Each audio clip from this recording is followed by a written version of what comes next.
Hi, how are you? Welcome to another episode of the Run Pass Option with Pro Football Hall of Famer Isaac Bruce and Doc Holliday. I am Doc Holliday. Isaac, what's up, man? What's happening? What's going on, Doc? Not too much, man. We're in the middle of the summer, and you know what that means, man. You can smell it in the air. Training camps are opening. You got quarterbacks. You have rookies who are going into camp right now, and won't be long before the veterans get there. So, I always remember these moments. Like to forget some of them, but it's part of what we do in the summer here in America. That's what I'm saying, man, because, training camp, man, nobody like going to training camp, bro. I know the rookies and stuff first, they're a little excited, but don't nobody like training camp, man. Training camp can go to hell, bro. What you miss about it? I tell you what, man. Just the camaraderie when you first get there, you once again, you see all the guys that you haven't probably seen in a full month because everybody's going on vacation. They're trying to get ready for the dog days of training camp and the long haul of the season. There's some anxiety there from some veterans, a lot of anxiety from the rookies, anxiety from the coaches from a coaching standpoint. Some teams may have first-year coaches that are coming from college, first-year coaches that are from another franchise. So you have to get acclimated, reacclimated with guys. It's always fun. And then, you go to work. It's time to start working the thing out. Now, I got to take something back. Now, it is exciting for guys who are like me, who you get into training camp and get a chance to prove yourself and hopefully make the team. And, but it gets not so fun when cut day come. First, second cut date. Then you sick as hell because you don't know what the heck is going on. But anyway, man, before we get into the show, we got several things we want to talk about, man. The Rams got their Super Bowl rings, bro. What you think about it, man? Bro, these rings are getting too goddamn big, man. They literally got real estate on their hand, man. And you can pop the top off of it. Hey, it's too many opportunities to lose things for that. It's too much going on with the ring for me, bro. Hey, I tell you what, first of all, the rings are beautiful, Doc. And I think they kind of played into the spirit of Georgia Frontier because she was gaudy in a lot of stuff that she did. You'd always, she wore a lot of perfume. You could smell her coming before she actually got there. And, she had a regal sense about her. But, for the rings itself, Doc, they are huge, man. They're exactly what you expect them to be. More and more gaudier than what last year's ring was, because we're always trying to outdo one another and show it and rub it in people's faces. So this year we can rub this ring in the San Francisco 49ers face, and we run by a couple of Cincinnati Bengals, we can rub it in their face as well. But the ring itself, man, is just phenomenal. It's different from the standpoint of you can flip and take the top of it off.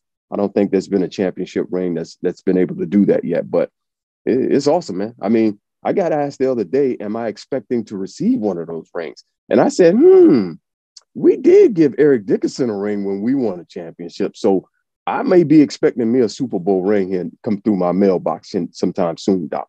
But why should you get one, bro? ED got one because he didn't deserve to get one, man. And he's a dog. He didn't win it, bro. You got to actually win it. I love Eric Dickerson, dog. So if you get one, everybody on those Rams squads, I should get one then. No, I can't put myself on that level. But anyway, I'm just saying, if you should get one, Torrey Holt got to get one, Kurt Warner got to get it. Y'all want your own. Okay, that makes Doc. I mean, that you have a point there, but when you're under grace like I am, good things happen to those who know God loves them, man. That's so true. I mean, you get stuff like that. I mean, I'm sure. I don't know if Eric was expecting to receive one, but I'm just saying the protocol has been put in place. So therefore, I should be hearing a knock on my door here pretty soon, man, delivering my ring. Also, I'll be much grateful. Much obliged, since they didn't already did it.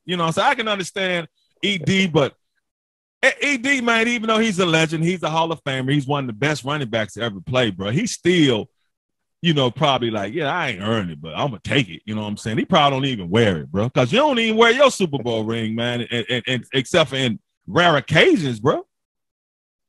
That's too much. The damn ring is too much, man. I'm telling you, Ike, the next thing people going to have Super Bowl brass knuckles, man. I'm telling you, that's going to be the next. It's too much, bro.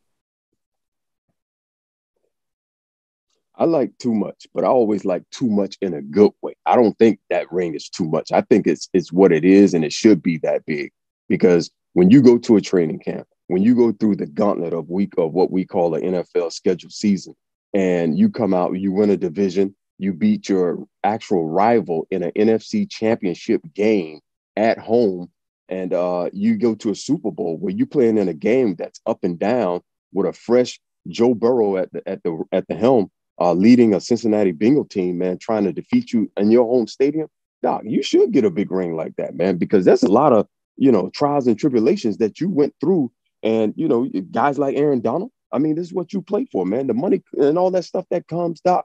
But you want an opportunity to be able to wear a ring when you're around your alumni, when you're around guys who have retired from the game, and you want to be able to talk Super Bowl rings. You want to be able to talk playoff wins and things of that nature. So those are the only things that truly count when playing this game. Man, you can talk that without that big ass mansion on your hand, man. But anyway, maybe I'm hating because I ain't get one. I mean, it's nice to me. I just once you get to adding parts that pop on and pop off like Legos, man, cause somebody gonna lose. I mean, somebody gonna lose it, and somebody gonna lose one part of it. But since we own that, man, all right, can our Rams repeat as Super Bowl champions next season, bro?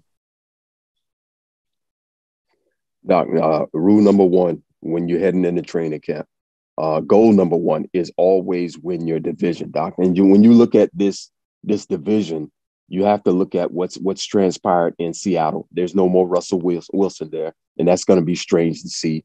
You got to look at what's happening and the uncertainty that's in San Francisco from their quarterback position. A new guy who really hasn't been in the fire, Trey Lance, and we got to see what he has to bring to the table. And then you have to look at, what's happening in Arizona. They may be next to the Rams, the most stable team in the division right now. They solidified their quarterback position for the next, 10 years, 5 years, really, with Kyler Murray getting a new contract.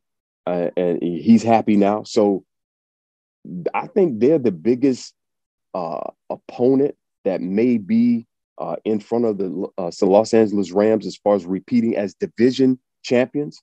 But I think they can repeat, first of all, as division champions. They have a good shot to be in the NFC Championship game again.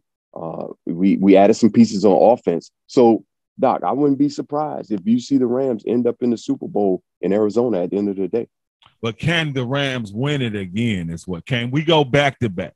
Can our Los Angeles Rams go back to back? Yes. Okay. Now I do the like. Answer is yes. I like the fact possible. We added Allen Robinson, which is huge receiver. We added Bobby Wagner on defense, who should help us in that run defense, man, because we used to get our ass gassed a lot, man. So he's going to help us.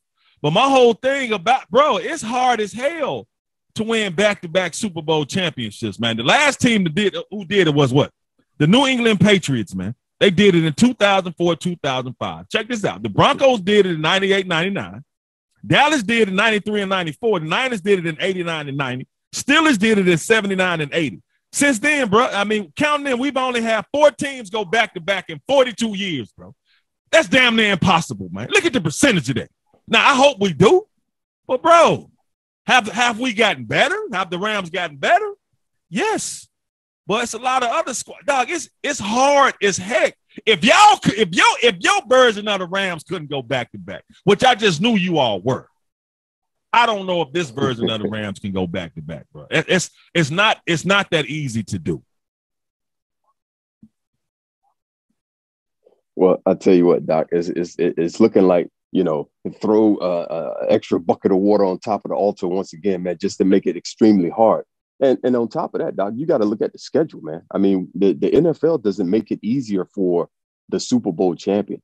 You're going to play some games late in the season that you're going to probably be on the road at some playoff teams, destination. You're going to have some playoff teams come to see you at the end of the season. So the NFL doesn't do you any favors as far as the scheduling is concerned.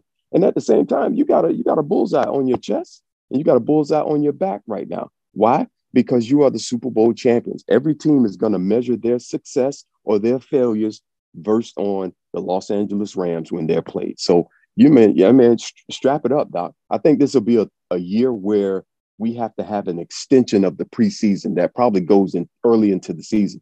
We probably won't really turn it on probably till week 3, Doc, because that's just the makeup of the league right now. We added an extra game last year. Sean McVay doesn't play his guys in the preseason. So you'll probably need 2 or 3 of those regular season games to really get the Rams version of what we saw last year kickstart. Now, but you're right. Everybody that played the Rams going to try to bust their ass, bro. And I know I want us to do it, but the fact of the matter, man, the numbers don't lie, bro. Only 4 teams been able to do it. Damn, bro, in 42 years. What, 1, 2, 3? That's 5, because adding the Patriots. Man, that's a damn, bro. That's not a very good high percentage in it. But anyway, if the Rams, you say we can.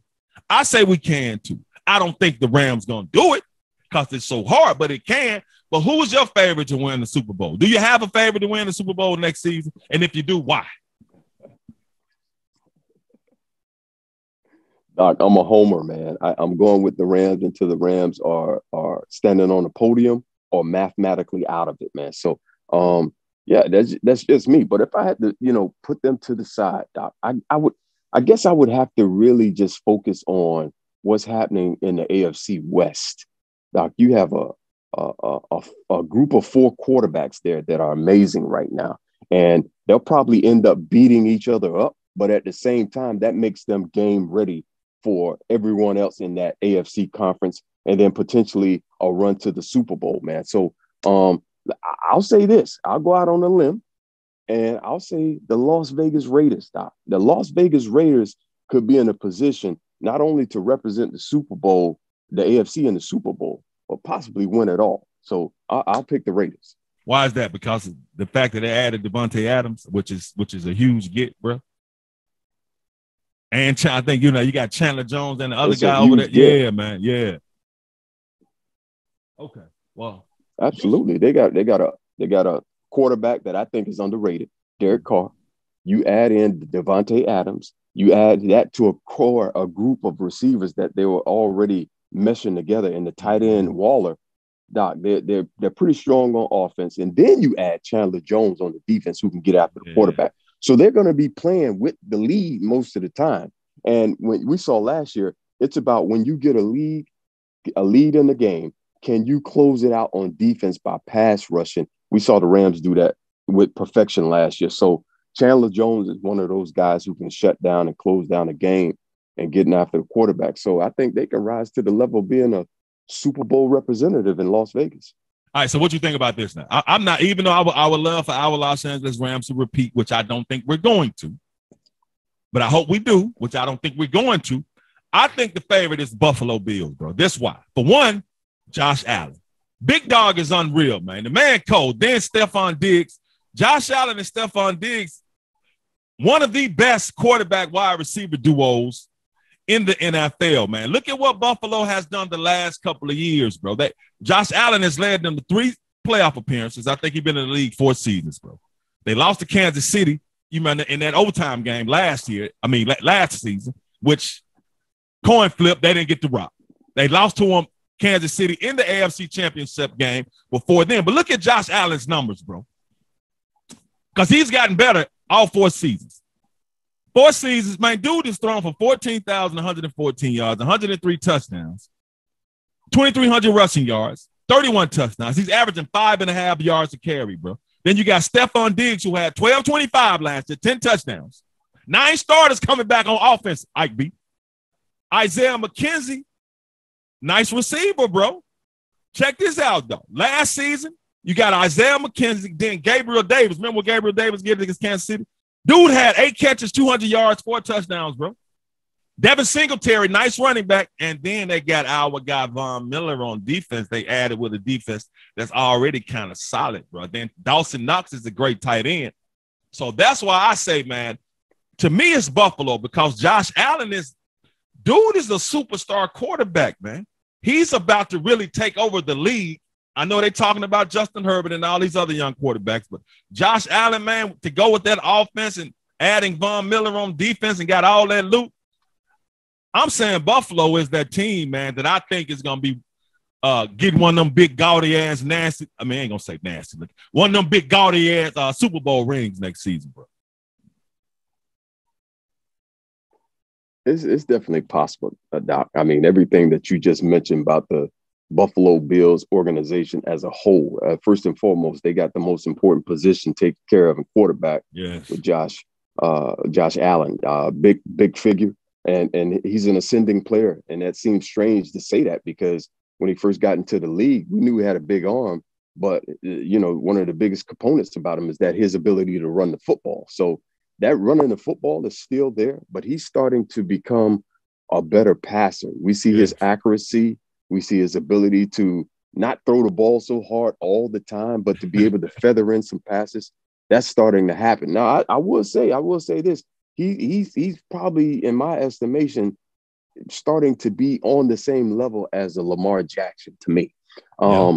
You take away his offensive coordinator that he had for the last couple of years. So, Doc, we'll have to see what kind of quarterback he still can be. If he can still stay on that ascension with a new offensive coordinator now, you with a new quarterback coach right now. I believe Ken Dorsey is there right now, and we'll see how that relationship starts to thrive, if it thrives at all. So they're loaded in Buffalo from a defensive standpoint. They still have a defensive head coach who loves to play defense. They get the return of their all-pro cornerback who tore his ACL last year. So and let's be real, their division isn't as scary as what we see in the AFC West. I mean, you have unknown product in Miami right now. You got a lot of weapons down there, but the quarterback situation isn't as defined as it is in Buffalo. And then you have, what you have, in those other teams in the AFC East, the Jets, they're unknown as well. So I think Buffalo is the big dog in that division. If they can come and represent like we expect them to, like you said, Doc, they were a coin flip away from going on to the next round last year in Kansas City.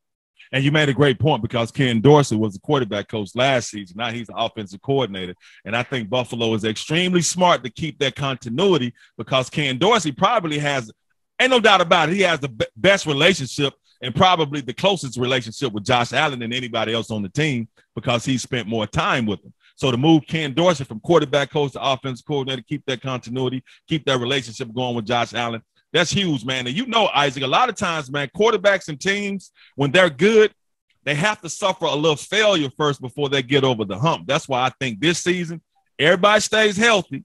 Stephon Diggs, I mean, he's still going to be dig-em smacks. That's what I call that, man, dig-em smacks.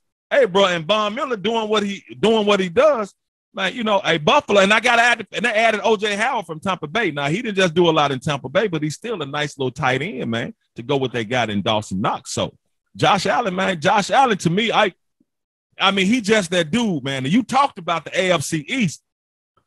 Bro, why Bill Belichick gets – I know why he gets so much credit, but now dude that came out and said he ain't going to have no offensive coordinator. He ain't going to have no defensive coordinator.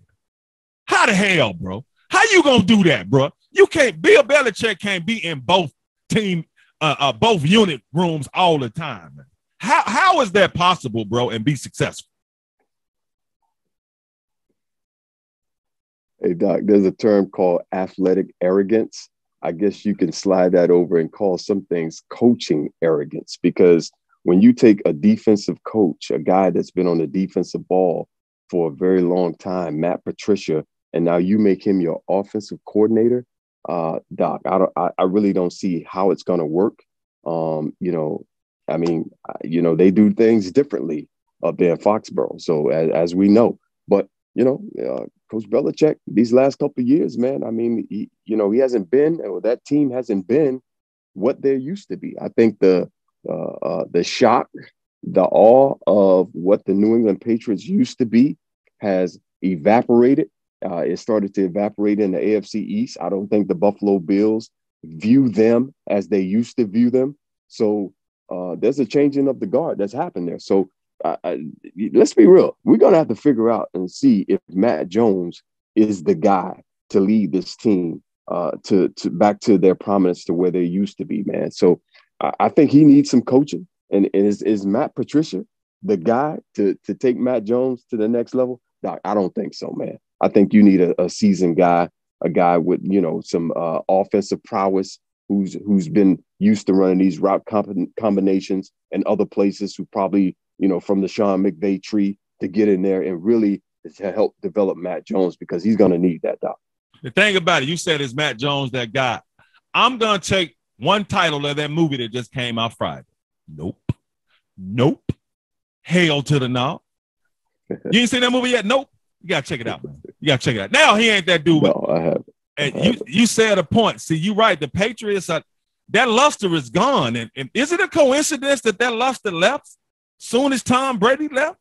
Isn't it a coincidence that, Bill Belichick, the greatest coach of all time, ain't been able to win anything without arguably the greatest quarterback to ever play? So should Bill Belichick still be considered the greatest of all time if he don't win a Super Bowl in the next 5 to 10 years, bro? I say no, because great quarterbacks and great players make great coaches, period. Plus, I don't like that. Hey, Doc, I'm a big time believer in the Jimmies and the Joes versus the X's and the O's. I mean, you got to have guys in place, athletically, from a talent standpoint, from a gifting standpoint, who can go out and really make your system what it is, make your system to flourish. And you need guys, man. I mean, you need guys on your team from a offensive line standpoint to guys on the perimeter, particularly somebody who's back there who's confident enough to throw the ball. And yes, they're missing Tom Brady, man. They miss everything that Tom Brady was, from a football player to a guy off the field. So they're missing his presence in the locker room. And this is what you get when you chase out, a 7-time Super Bowl champion. So this is exactly what you get. And you don't find your next quarterback. You don't find that guy who's, and Doc, let's throw this in. They also lost their offensive coordinator. The offensive coordinator is now the head coach at the Las Vegas Raiders. So he's gone. Josh McDaniels, he's gone. So I think they're still struggling from a standpoint of not only losing Brady, but I think they'll even go down even another notch with losing Josh McDaniels. He won't be there for Matt Jones. Yeah, man, they lost the Warlock, man. Tom Brady, man. Yeah, Bill Belichick with your cheating ass, bro. Can't do nothing without Tom Brady. Now, speaking of Tom Brady, quarterback, hey, Isaac, it's a lot of talk been talking about quarterbacks, man, coming into the next season. But I got to ask you, as a Pro Football Hall of Famer, man, which quarterback to you has the most pressure going into next season? There's a lot of them now. It's a lot of them with a lot of expectations. But which QB you think has the most pressure next season? And I'm going to tell you who I think it is, who I know it is. Well, I'll tell you what, if I had to choose one, Doc, I have to choose Aaron Rodgers. Yes! Because, Doc, his cover was stripped. I mean, you lose a Devontae Adams, Doc, it's going to have to, it's going to take a little bit longer than a training camp, a little bit longer than the first 3 or 4 regular season games to replace that talent. You have young guys who you drafted, where you have to bring them in, get acclimated to living in Green Bay, number one. Number two, the ups and downs, the mood swings of Aaron Rodgers. You have to get used to that, Doc, and make sure that you're doing stuff well, because let's be real, Aaron Rodgers didn't trust many wide receivers in that wide receiver room the last couple of years. Devontae Adams was his blanket. Devontae Adams was his check down. He was the guy that took the top off the defense for him. He was his playmaker on the offense. He was his red zone target, or he was his threat to get other guys open. So you losing that, Doc, I mean, they took a lot. They may have built up the defense in Green Bay, but the offense, man, it may take a while for them to really establish what they want to be offensively when you lose a guy like Devontae Adams. They're just keeping it real. Yeah, man, I think they need to run the rock more, because people can say everything they want about Green Bay and Aaron Rodgers, man, but Aaron Rodgers gets a pass, bro. Despite all those Pro Bowls, despite all those MVPs, I think 4 of them now, despite all those All-Pros, all those damn yards he done thrown for, dude ain't won but 1 Super Bowl. This is, how long he been in the NFL? 16, 17 seasons, 16? 1 Super Bowl. He's lost 4 conference championship games, bro. He's 1-4 at NFC championship games. Now, Aaron Rodgers is great, but when it comes clutch time, he ain't clutch, man. And I don't understand why he gets a pass, bro. People don't talk about Aaron Rodgers, but he's a great player. But dog, 1-4 in NFC championship games, man. 1-4. 4 losses in overtime. bro, come on, man. Why does Aaron Rodgers get a pass, bro? And I'm with you. He is under the most pressure next season because they ain't going to win. You're going to miss Devontae Adams, bro. Well, Doc, I mean, there are pessimists and there are optimists. And that even goes for athletes. So there are times when, you may be down in a game. You're going to need guys to rally. You're going to need the leaders of the team to rally the players around you and say, guys, come on, let's go. We've been down 21. Let's make this the greatest comeback ever and win in overtime, by 2 or 3 points. I don't think Aaron Rodgers brings that to the table, man. I think he's more of a guy that, if it's not going good, it's what, I'll get him next week. That just seems like his type of attitude. But you look at guys like Patrick Mahomes. I mean, we've seen him down to the Houston Texans 21-0 at home. And, what's he doing on the sideline? He's rallying his troops. He's saying, guys, let's go. We're going to come back, man. He's pumping guys up. And when you look at it, his comebacks are on the rise. So, Doc, it says something about attitude. Attitude is important. When you go into a situation, you just can't be able to just diagnose a situation and call it good and not be willing to move it to great or call it bad and just allow it to continue to go worse. So that attitude that you approach things with, man, it's so important, particularly from the quarterback position, Doc. And when you don't get it, when you don't have it within yourself, Doc, it's hard to spread it to other people. Man, those are facts, man, because to me, when it comes time to when you got to really perform, he ain't doing it, bro. They lost to the 49ers in the playoffs. When Green Bay, the number 1 seed in the NFC last season, how many touchdown passes did he throw in that game? Not a nary a one. But he's still considered and talk. I mean, you got to talk about him. But, bro, he ain't stepping up when he's supposed to step up. If that was anybody else, they'd be getting their ass lit up, man. But Aaron Rodgers, for some reason, gets a pass. Well, I mean, Doc, he may go down as the greatest regular season quarterback ever, Doc. I mean, based on his accolades and what he has done in the regular season. I think it's a mental switch. I think it's a mental step that he needs to step over himself, man, and be able to, let's be coachable, Doc. I mean, be more coachable, be able to rally your troops even more, Doc, when you get into situations. And those are things that you can practice in practice. You can practice being down 21 points and try to rally your troops and get guys going. So some of those things have to be rehearsed in practice before you get on that super stage, which is on Sunday, man, and be able to lead your team to victories. I think we both know there's no reason Aaron Rodgers is about to change his mental approach or nothing at this point in his career. All those accolades and that money, and now really total control of the team. You can say all you want to about Matt LaFleur, but you just gave that man a whole boatload of money again.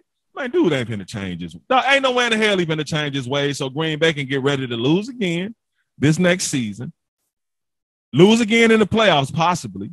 And Aaron Rodgers with his little long hair and I really don't care. I really don't, because that's what he portrays. I'd be like he don't care, man. And I'm gonna light his ass up, man, because he's been underachieving. Well, Doc, we athletes, particularly at a high level, whatever it may be, the NBA, MLB, NHL, we are very prideful individuals. So therefore, we know that we have to go into film rooms, sit down and watch film amongst our peers. We know that there's going to be a time when we'll be amongst our peers. So where we really don't care what the civilians may think as far as our play, we can justify that with them.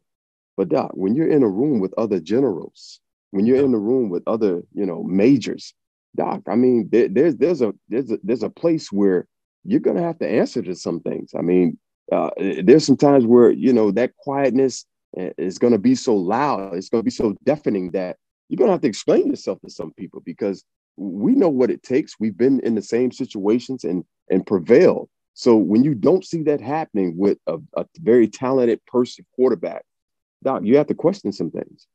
Yeah, and question everything with Aaron Rodgers, man. You're an underachieving dude, man, and that it is what it is. Now, I got to get your opinion on this, man, because this wasn't on part of the rundown, but because now I'm thinking, bro, Dallas, Cee Dee Lamb. Cee Dee Lamb, that dude now, Isaac. He had a good season last year. Now, I'm under the impression, this is what I say. He was the number one receiver for Dallas last season. But it's the difference, bro. When you're a number one receiver and you have a number two receiver who really can be a number one receiver. He had Amari Cooper last season. He doesn't have Amari Cooper this season. Now, Cee Dee Lamb is going to be asked to be that dude. It's the difference when you are that dude, bro. I keep saying it. Alvin Harper thought he was a number one receiver when he was with the Cowboys with Michael Irvin. Then he went to Tampa Bay and figured out, I ain't no number one receiver. I can't get out this double team. I can't get open. Now, Cee Dee Lamb, should he feel any pressure, man? Because he has to understand, bro. You that dude now. Now, but before you got Torrey Holt and when you was in St. Louis, bro, you was that dude putting up, what, 1,700, 1,800 receiving yards, getting double team and bracket. You was able to handle that business. So can't nobody say, no, well, he did. No, with Torrey Holt, yeah, he took care of business, but before Torrey. Now, CD, he got to see them defenses, bro. Them double teams, them brackets, that linebacker that's peeking on his ass, make sure he don't come underneath. Talk about the difference that he's probably going to see as far as defenses paying attention to him now, because now he has to prove, bro, all eyes on you, man. Well, Doc, there is a huge difference. You mentioned Alvin Harper. And let's not forget Juju Smith-Schuster. Yes, I mean, he's another one when Antonio Brown left. But here's the thing, Doc. Here's the thing. If you still have to question if this player is a number one receiver, if it's coming from the local media, if it's coming from the national media, and a lot of times we know it's national when you're talking about the Dallas Cowboys. If you still have to ask that question, I don't think it's solidified that there's a number one wide receiver in Dallas if that question has to be asked, because although Cee Dee Lamb is very talented, although we saw splashes of, what he could be potentially, there was Amari Cooper over there on the other side who took a lot of that double teaming away from him. So he wasn't facing the number one guy consistently. So the questions that have to be asked for Cee Dee Lamb is, can you beat a Jalen Ramsey consistently, one-on-one? Can you beat some of the other the Alexanders for the Green Bay consistently? The cornerbacks down in New Orleans, can you consistently beat these guys and be that number one? And when they start to double team you, can you still make plays? Because there's a level of production that they expect to have from you, to have from a number one wide receiver, no matter what coverage you're starting to see. When you have a Pro Bowl quarterback, you can figure out a way to get this guy to football. Can Cee Dee Lamb do that? Can he consistently do it? And when the double teams comes, can you not be frustrated and see the end result that you want to see versus just imploding? So there is some pressure on Cee Dee Lamb. And like I say, if you still have to ask the question, if you're number one, I don't think you've reached that status right now. So we're going to have to give him an opportunity with Dak Prescott again. I think Michael Gallup is coming back from an ACL injury. That's even more pressure on him, because it's probably going to take Michael probably a month to really get running and running around and be productive. So he's going to see a lot of coverage, Doc. He's going to have to be able to really dominate zones, because they'll start to roll that coverage over to his side, and he'll start to sit down, get the ball in his hand in small windows, and still be effective with it in the run after the catch game. So there's a lot, Doc. I mean, you take away that number one, and when you become number one, yeah, there's a lot of pressure to that. Yeah, Cee Dee Lamb, we're going to see, man. I want you to be successful, but we're going to see a couple of more things before we get out of here, bro. You should have picked Leonard Fournette. The hell Leonard Fournette doing? No, I haven't. Boy, huh? Sounds like nothing. Ike B, thank you. 260 pounds, bro, and you played at 228. Dog, Leonard Fournette, then, hey, there's no way in the hell you lose 30. This ain't boxing. You lose 30 pounds from a couple of weeks ago, then y'all get to report to camp. Now, I don't know Leonard Fournette, but I know dudes with that kind of mentality. It seemed like Leonard, I done got me a Super Bowl. I done got me some money. He been kicking it this offseason, man. And I know people going to look at that as being unprofessional. Bro, it's one thing to come into camp out of shape, which is inexcusable because it's hard as hell. You don't go to camp to try to get in shape. Your ass got to already be in shape. But 30 pounds overweight, bro, and he been joking about it on Twitter. Come on, Ike. Ike B, come on, man. Well, Doc, I think the Tampa Bay Buccaneers have what every franchise in the league wants. They have a self-policing locker room. So when you come into camp, 30 pounds overweight, and Tom Brady is there, I think that's unacceptable. I don't think Tom Brady will accept it. I don't think he thinks it's funny because he's there for one reason, and that's to play in NFC championships and win Super Bowls. So Leonard Fournette has been a huge part of that the last couple of years. And unfortunately, he's had some injuries he's had to deal with from a soft tissue standpoint. And Doc, to come in 30 pounds heavy, that doesn't do well for your hamstrings. I mean, it's putting a lot of stress on your body to try to get into shape. Football can get you into shape, but at the same time, Doc, to be 260 pounds, man, I don't think that's good for anybody. And I think from a player standpoint, I think they'll address that with Leonard Fournette from a player standpoint before even Todd Bowles have to say anything to him. Yeah, man, Leonard Fournette, your big ass is big, bro. Your big ass is big, man. Speaking of big, though, Kirby Smart, bro, $112 million, 10 years, highest paid football coach ever. Now, this is my thing. This is the same Kirby Smart been complaining about the football players and the name, image, and likeness money that they get. Bro, I know what it is. This pisses me off so much. You getting $112 million. You and the rest of these college coaches, but now y'all complaining that the system is screwed up now because players are getting money and some of them are getting too much money. And they're saying that some of them, they don't know what to do with the money. It ain't your business what they know what to do with the money or not.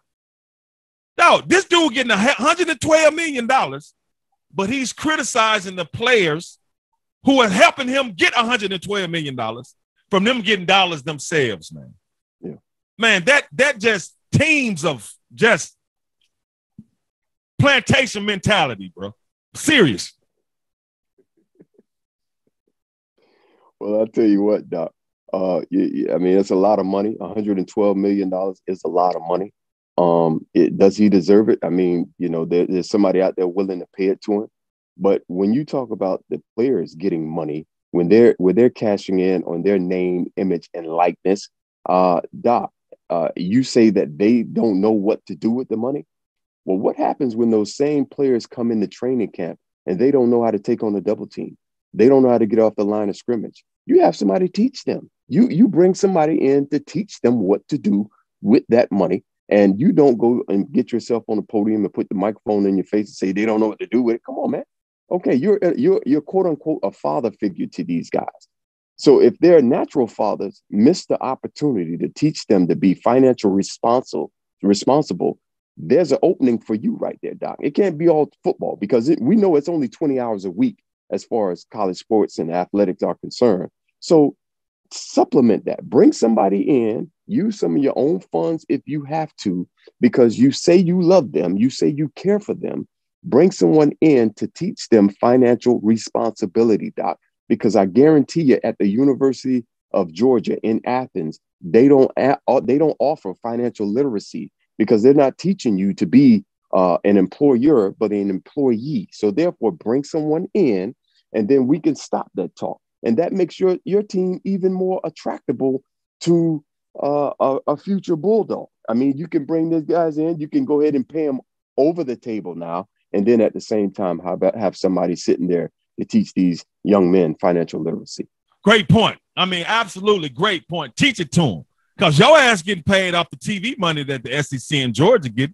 The players ain't getting no TV money. They got to go out and get their own deals just for name, image, and likeness. So great point. Teach them. Teach them Kirby Smart, but you don't want to do that. You don't want them to be smart as far as financial literacy and learn how to spend the money and invest. You don't want that.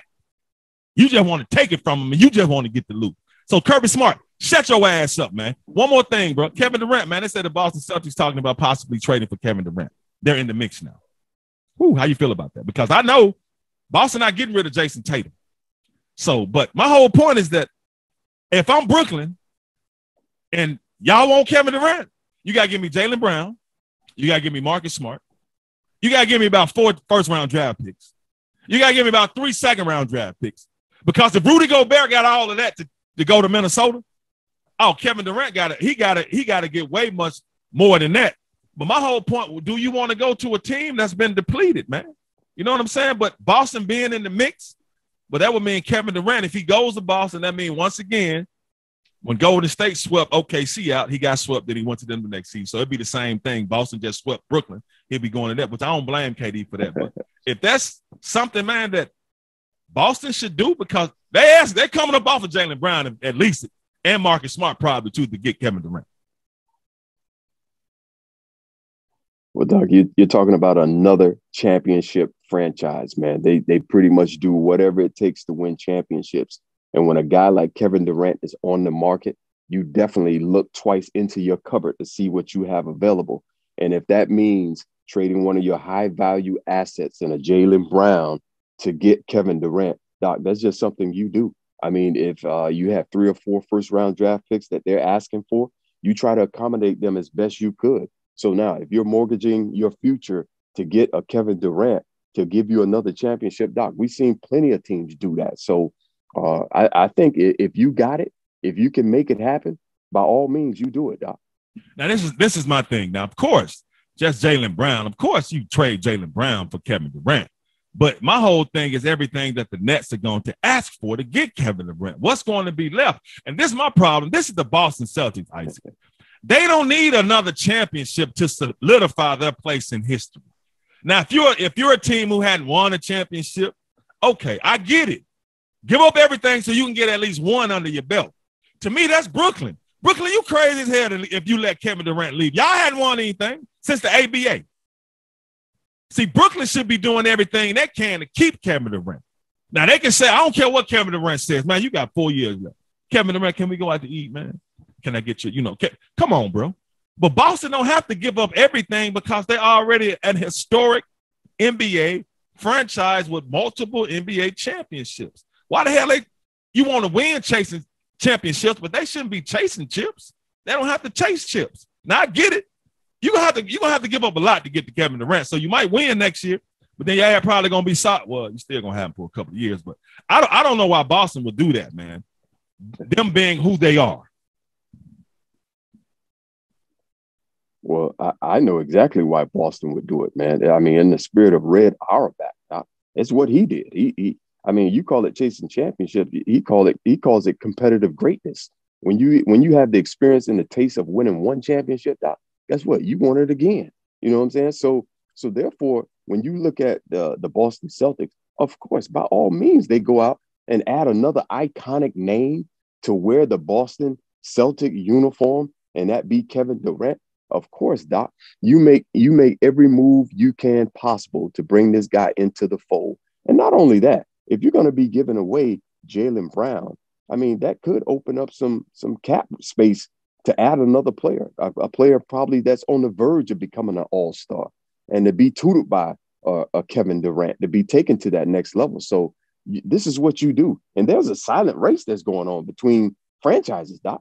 You got the league leader in Larry O'Brien trophies right now, I believe, is the Los Angeles Lakers. And who's their main rival in the finals? It happens to be the Boston Celtics. So you want that, Doc. I mean, you want that lead. You want more trophies than what that West Coast teams has. The Los Angeles Rams want more Super Bowls than the San Francisco 49ers. There's always going to be a rival between those teams, man, and it's never going to die. That's big facts, but Kevin Durant, stay up. I mean, Brooklyn, y'all better keep that dude, but y'all can't just be letting a dude like that go. Y'all don't get them kind of dudes always, man. Y'all crazy as hell, man. Y'all better keep that dude. Do whatever y'all can to keep that dude, man, and make him happy. I don't care what he asking for. You have to give it to him. Whatever extra, I have to give it to him. Want a private jet? Give his ass a private jet. Give him whatever he needs, man, to keep Kevin Durant in Brooklyn. One more thing before we get out of here, man. Hey, the big time coming up, bro. Hall of Fame game coming up. That means Hall of Fame festivities, man. I mean, what the schedule looking like for you? New Hall of Famer, because this will be your time. This will be your first time at the game with the gold jacket. as a vet. So what's the schedule with you, man, with the Hall of Fame ceremonies and everything coming up, man? Yeah, Doc, they have us pretty busy the week of enshrinement, man. A couple appearances, things of that nature. But I also get an opportunity to see, one of my former coaches be enshrined into the Pro Football Hall of Fame, Dick Vermeil. So we're looking forward to that, spending time with him, his family, spending time with a lot of his former players that he coached from the Eagles, from Kansas City, and from St. Louis, man. So it's going to be a great time, man, to just see, one of the guys I competed against, two of the guys I competed against, Leroy Butler, the creator of the Lambeau Leap. He's being inducted that weekend, and Brian Young, man. You talking about a stud of a defensive lineman, Yes. man. He was a stud at Notre Dame. And when he got to the San Francisco 49ers, man, he just made noise all the time. So two guys who are very well deserving of this honor, man. And I'm fortunate enough to be there to see these guys give their speeches. Salute to that, man. Over and under, man. Dick Vermeil tears, man. 300 tears. 300 tears. I said for his speech, he has 8 minutes to speak, and 6 of those minutes he'll be crying the full time. No doubt about it. But salute to Dick Vermeil, man. I remember seeing him. I mean, I talked to him and saw him at your induction last year in Canton, man. But anything else you want to add, brother? Because I know Smush Ice Cream is up there too, man. So you get to check on your business too, bro. Absolutely, Doc. I'm just actually returning from Canton, Ohio 2 days ago, man. Yeah. Yesterday, as a matter of fact. And Smoosh Ice Cream, man, it's really taking off up there. Doc, we're currently the brand owners right now. So any future entrepreneurs out there that are looking to get into business and own a franchise, Smoosh Ice Cream is the brand. So you can get all your information from smooshcookies.com, smooshcookies.com, and get all of the franchise information, man, and bring a Smoosh Ice Cream, man, from where you're from. It's a very unique, it's what I call the ultimate ice cream sandwich. You can use brownies. You can use cookies. I like chocolate chip cookies. You can use chocolate cookies, donuts, and put them in on each side of a huge scoop of ice cream, man. And I see you smiling, Doc. So we got to get you to taste one of these ice cream soon. But the ultimate ice cream sandwich, man. It's a great ice cream. It's good, and it's one you can have it for your cheat day. Now I'm laughing because it sounds amazing. But it's funny that you of course you're promoting all the ice cream and the brownies and the cupcakes. All I can remember is one day I was trying to be generous to you. Like me, you want one of these cupcakes? You're going to look at me, man, that's just fat. Quit being fat. I mean, God, come on, bro. I get it though, man. But because I'm kind of more, I want to see what the franchise fee is for Smoosh, man, because I see it is taking off. But it's just funny to hear you selling this when I'm, and you just, I looked at you, man. I really could have just choked your ass. I'm like, Ike, you want a cupcake? Man, that's just fat. Quit being fat. Quit being fat. So I say, hey, man. Smooth salute. But anything else? That cupcake.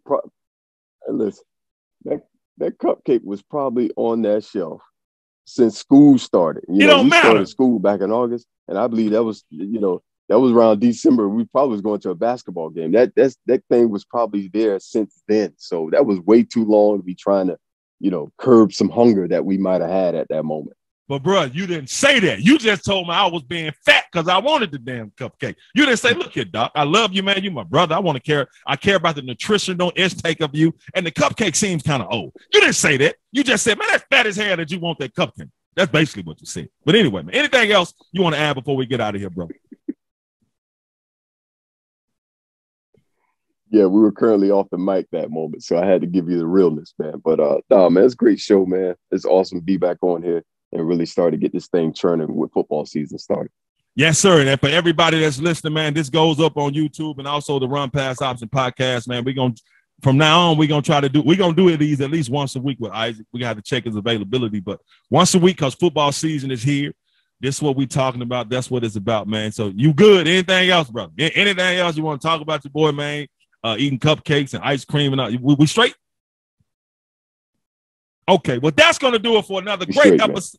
of the Run Pass option with Pro Football Hall of Famer Isaac Bruce and Smoose, cookies and ice cream and cakes and all that stuff, and Doc Holliday. We talk sports because we know sports. And ice cream, apparently. We out.